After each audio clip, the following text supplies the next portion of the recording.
Hey guys, welcome back to Dave Does It. I'm Dave, and well, I do it. So we had a pretty tough week here. As you can see, the S10's practically back together and on the ground. I apologize. I didn't get much footage of that. Really, I didn't get any footage from the last video, from the last updates that you guys have seen. I had a friend come over. It was kind of impromptu to do, and we just did it.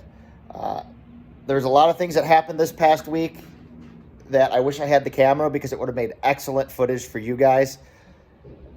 And we're going to talk about it here in a minute, but I just needed some time to calm and gather myself, because I was pretty defeated after all this happened.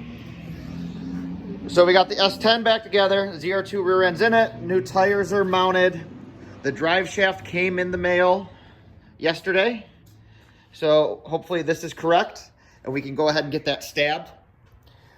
The fuse box here in the S10 ended up being a corroded nightmare, so we had to go to the junkyard and get another fuse box to replace that.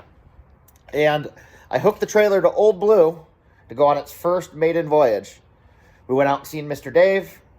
I picked up a flatbed to temporarily put on the truck until our dump box is completed so we can start working the truck. As you can see, the weather here in Northeast Ohio is starting to get kind of nice. And with nice weather comes work for us. So I got to get the last little bit of these mechanical projects complete so we can start making some money. We got to get out there and keep that hustle rolling. So we took Old Blue on its maiden voyage to pick up this flatbed. We're going to put some wood sides on it to use it as a temporary dump box. This truck defeated me this last week. So when we went out to Mr. Dave's, it just so happened it dropped 2 cylinders. And I didn't really notice it. It happened on a rough portion of the highway. I had to drive a couple miles to get to Mr. Dave's before we could start tinkering with it. And it just flew through the gas. Contaminated the crankcase full of fuel. 2 injectors ended up being stuck open. This ended up being 60 miles after we put the engine in the truck. I put reman fuel injectors in it at that time. So I was pretty beat. It took me a minute to realize that it was an injector problem. I was checking the wiring harness, tried different ECUs, kind of went through it. So the flatbed ended up not getting put on the trailer. We just stabbed it on the truck, strapped it down. I had to come back and get Big Dirty to load up Old Blue onto the trailer. Unfortunately, Old Blue doesn't really fit on my equipment trailer. The lug nuts on the dually hub stick out a little too far and they hit the fenders. So when we loaded it, we had to drive it up onto a 4x4 just to get the lug nuts above the fender. So I don't know if you guys can tell in some of this. Maybe I can give you a little perspective here looking at Big Dirty. Right, camera's level, truck slanted. My driveway's on a little bit of an angle. So I went to go unload Old Blue here and this gravel portion on the trailer. Well, emergency brake was set, or parking brake, right? All that stuff's new. Got new cables, had it adjusted here in the garage. It's sitting on the parking brake now, it's not going anywhere. I also had the truck in gear, so I thought. So we unstrapped it, let the hydraulic tail down on the trailer, and the truck took off down the ramps. The dually adapters got all stuck in between the fenders about halfway through them. It was a mangled mess. Tore the fenders up on the trailer a little bit. It must have popped out of gear when we were coming home. There were some whoops on the highway. We had some good bounces going. So that's kind of been what I've been getting into. So we got Old Blue all situated. I have 2 new fuel injectors in her. I'm on the fence. You know, do I buy 8 more and then just know that everything's good again? You know, get rid of the remans, just put brand new ones in it and call it a day. I don't know. I'm kind of stuck. You know, we're at the end of the winter. We had all these projects going on. Money's starting to get a little tight until we can start hustling out there again. But I gotta do something with this. So Old Blue is going to be getting worked on here soon. We're going to start cutting up this bed so we can get it on the dump frame, see what's going on. But yeah, that kind of just beat me down and I was done. I needed to take a week to recoup my time out here in the garage when I was tinkering with the S10 to get that ready to go. You know, I just kind of turned the radio on and zoned out. And, you know, I apologize to you guys because you missed out on some content. And then we had a couple mishaps that would have been good content for you guys, but I didn't have a camera with me. And that really kind of beat me down. But we just got back from the local big box store. I just picked up some cedar tone treated boards so we could get some sides on our little landscape trailer in the garage. So that's going to be coming too. So the goal here is we're going to get the drive shaft in the S10, get it out. I'm going to take it to a buddy's house. We're going to use his lift so we can fix the exhaust leak. I want to look at the fuel lines a little better from where they extended it, but after that, it's in alignment and we should be good to go. As you can see, the ZR2 rear end in the truck, it's not too terrible. It does poke a little bit, but it's still contained. Pokes a little more than I would have liked, but the tire's still under the wheel lip, so we're good there. It's just, we've been trucking along, trying to make some progress. So as soon as this S10's back out on the ground and down, we can get onto the little landscape trailer. We're just going to put some sideboards on it. I have a toolbox we're going to mount on the passenger side here. And then we're going to do some cool stuff and start cutting up that bed on Old Blue. So stay tuned. We're going to have some awesome stuff here coming. And I hope I can read a tape measure and this drive shaft fits. This drive shaft wasn't a custom order. I played around on the Rock Auto and looked at a bunch of different drive shaft lengths. And this shaft here is actually for like a 2001 Silverado 1500 extended cab short bed. And I did just stick a tape measure on it briefly. It appears it's the correct length. We're going to get it in the truck and find out. All right, guys. Now here what I'm going to do is I'm going to just put a mark on the input shaft. So the rule of thumb is you need at least 2 inches of engagement into the output. And that'll help prevent any vibration issues or premature wear or loading. We're going to end up probably closer to the 3. Going off the stock factory yoke, we'll be probably, about 3. And that still gives us like 2 1/4 inward travel because this yoke will fully bottom out into the transfer case. So I'm just going to put a mark on the input shaft here. I'm going to put a mark at 2 1/4. And that'll give me a visual to have 2 inches swallowed into the transfer case because of the offset for the lip seal. So I could use that as a visual. So I'm just going to put a small mark on here with the marker, right at 2 1/4-ish.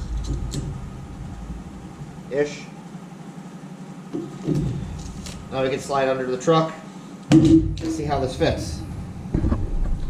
Hopefully all goes well and we just stuff this in here and I can get this out of the garage for the time being. Alright, time to slide under here and get this shaft in. Hopefully I won't screw up the camera too bad. I'll probably knock you guys over. Or pull the yoke out. There's the factory one. Same length as the new one.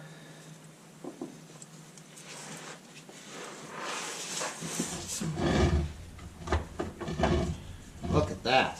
Swallow it up. Swallow it up, she did. Now to get in the back. Alright guys, now that we're back here, we're going to get this drive shaft shoved in the rear output here, or the yoke, the rear input I guess I should say. And that's cool. Get some light on here.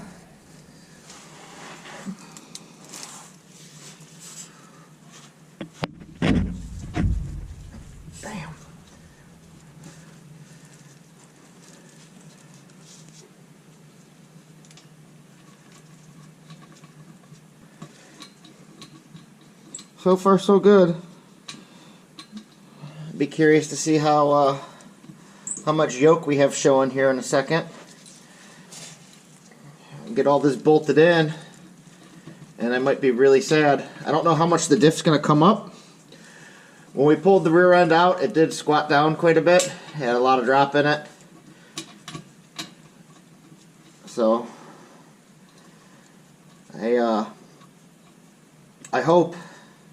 I hope I measured right.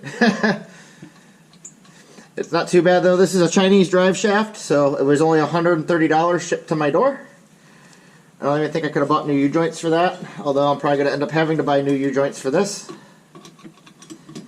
But we're going to get all these bolts in here, get this thing under its own weight on the ground, and see how our yoke looks.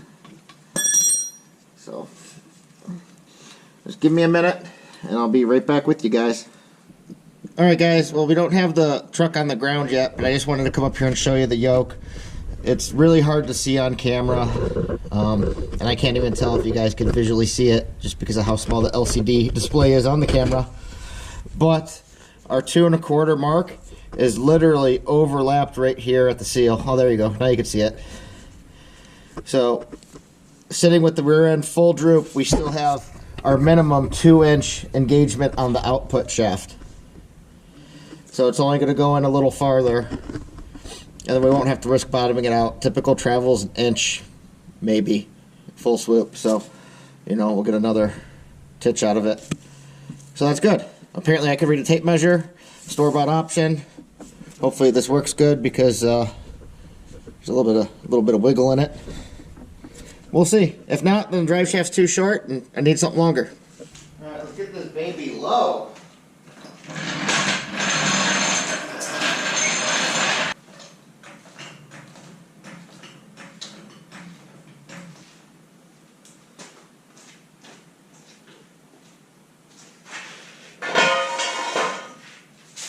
One side down.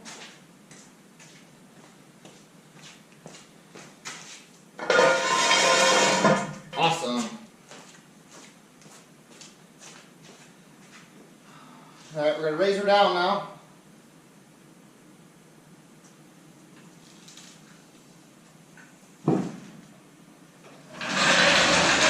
Give it a little bounce to settle the suspension.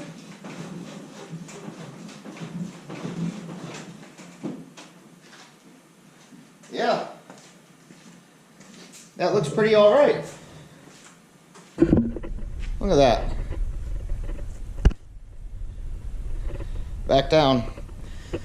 So before I jacked it up, after I showed you guys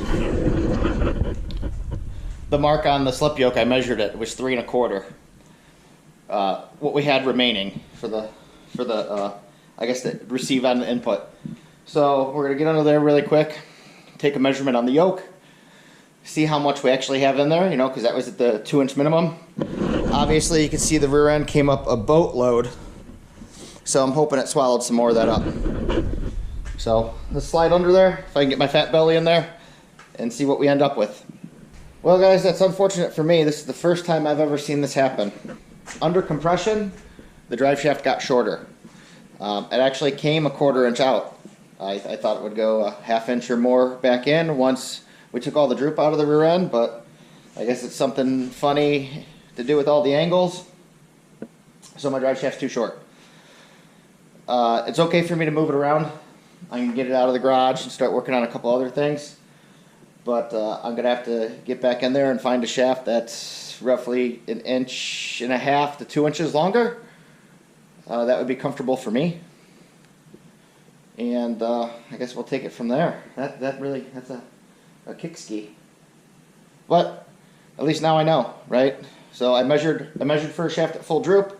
I found something that was within spec at full droop. And now, under compression, the distance actually increased, which is normally the opposite. So I got to get in the book, look at some more vehicle applications. There's another Silverado application that had a drive shaft that was a little longer than this one, so I'll look at that.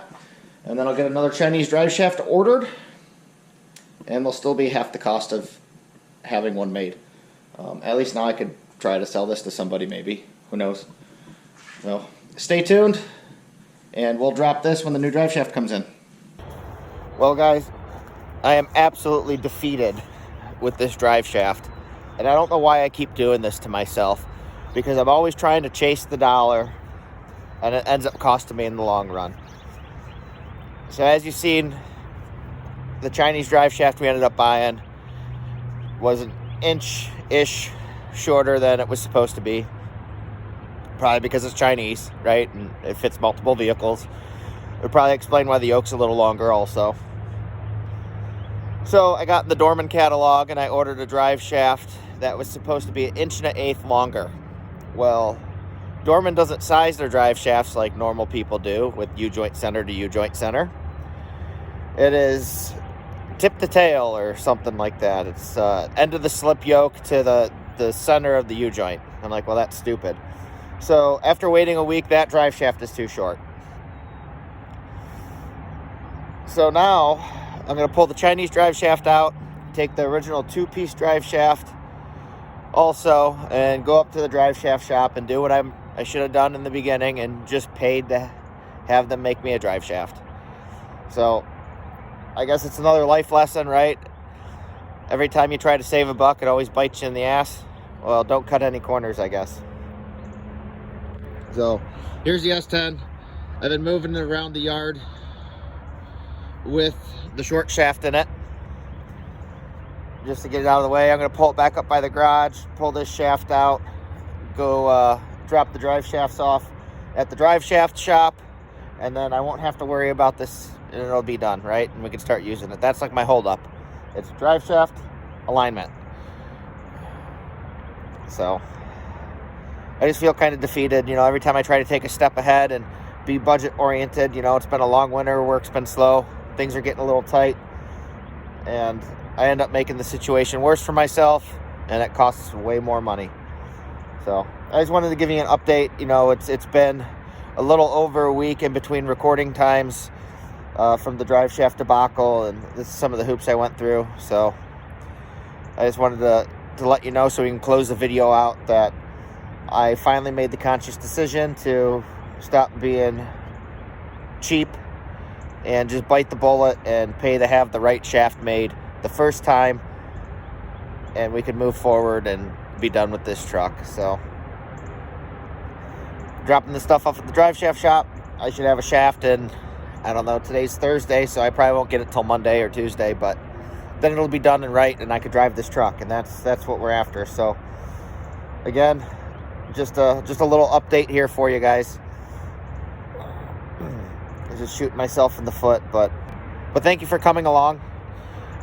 You know, I appreciate the comments and the suggestions and ways that we could make things better and grow together. But I'm gonna end out the video here, I guess, because all it is I gotta drop these drive shafts off at the drive shaft shop, and then we're gonna stab the right one in here finally. So I just want to thank you guys for coming along, and remember, kindness is free.